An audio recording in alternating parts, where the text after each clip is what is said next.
everyone, welcome to Two for Tuesday, where I take one ingredient and use it for two reasons. My name is Sarah Manaresi and welcome to my kitchen.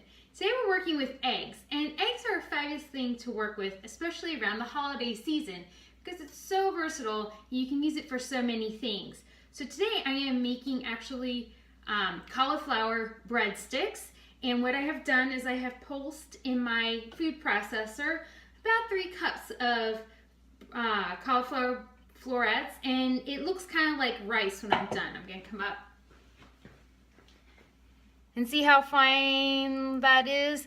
So you want to kind of that consistency. Doesn't have to be perfect. And I've steamed it over a pot of hot water in a strainer for about 7 minutes, mainly because the lid wouldn't go on my pot with the strainer in there for whatever reason. I've been fine with my kitchen today. So it turns out to be about 3 cups of cauliflower. Stick that back here. And the thing is that you want this to be nice and dry. So what I've done is I've put it in a bowl and some cheesecloth, and I'm going to strain out or squeeze out all that additional excess water, because it's going to make your breadsticks not stick together. You don't want all that extra water. So I know I'm talking about cauliflower and how does this work with eggs, and I'll tell you in a second. Let me just use my muscles and squeeze out as much as I can. And for the moment, I'm going to put that there. So I find that when I'm doing holiday baking or serving a bunch of crowds, a lot of my recipes uses eggs, and I always have a couple of eggs left over. And this recipe requires 2 eggs. And I don't like them to go to waste, but honestly, what do you do with 2 eggs except for hard boil them or whatever? And you can make more than this if you want. This is half a cup of low moisture mozzarella cheese. So what we're making here is a binder, and this is a 1/4 cup of Parmesan freshly grated cheese.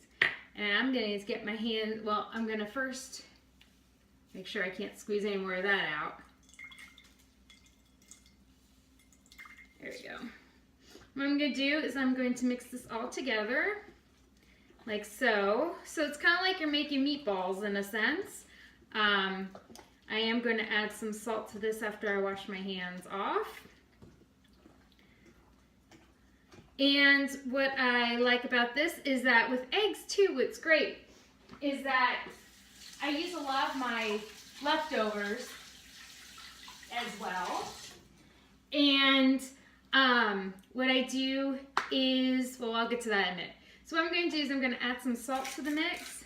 About maybe a 1/4 teaspoon of salt. Remember, you can always take it back. You can't take it back. You can only add. And then I'm going to add the cauliflower in here. And let's get it all nice and scooped out. I'm sure this is making quite a mess, because that's the way I cook. And I'm going to mix it all together with my hands. And of course I left my baking dish over there. And so I'm mixing this all together just like so. So it's nice and incorporated. And I'm going to get my well, no, I'm not going to get my baking dish.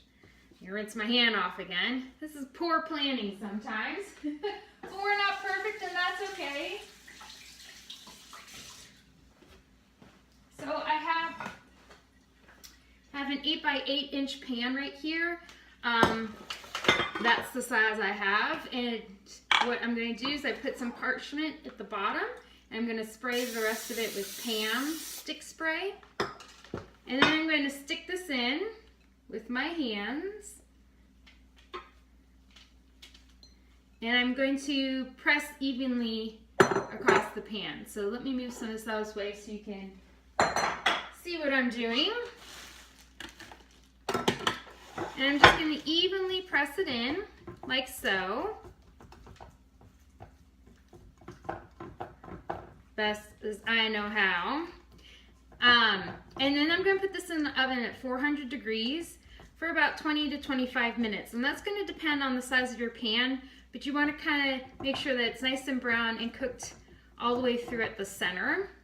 After that, I'm going to pull it out and I'm going to top it with a little bit of garlic butter. It does call for ghee, the original recipe, but that's not something that I usually have lying around my house. I don't know about yours. So I'm just going to take some regular butter and I'm going to add some garlic and saute it, and then I'm going to brush the top of this and add some additional mozzarella cheese. Stick it back in the oven for about 5 minutes. And then it will be done. You wait till it's cool and you cut it. And it's really, really good. What I also like to do with my leftover eggs, my leftover bread, some leftover cheese and bacon that's just been sitting around, I take a casserole pan, I put the bread at the bottom, does not have to be fresh bread at all, and I make a scrambled egg mixture. And what I do next is then I put a layer of cheese and a layer of turkey bacon or regular bacon. It is the holidays, let's face it. And then I pour the egg mixture on top and I stick it in the refrigerator overnight. And the next day, I set my oven to 350 degrees and I let it cook. And baking times just depend on how thick that you have made the casserole. So, oh, sorry. Mom hack, thought the bus was here. Just kidding. Anyway, parent kids are coming home. See, my life is just as crazy as yours, and it's the holiday season, which makes it even crazier. So anyway, I put that in the oven for about 30 minutes and I check it every 10 minutes or so. Sometimes it takes an hour, sometimes 40 minutes. It just really depends on how thick the bread is cut. So anyway, I hope you're having a great day, and I hope that you use these 2 recipes for your holiday season, especially for Thanksgiving and the Thanksgiving leftovers. Hope you're having a great day. Bye.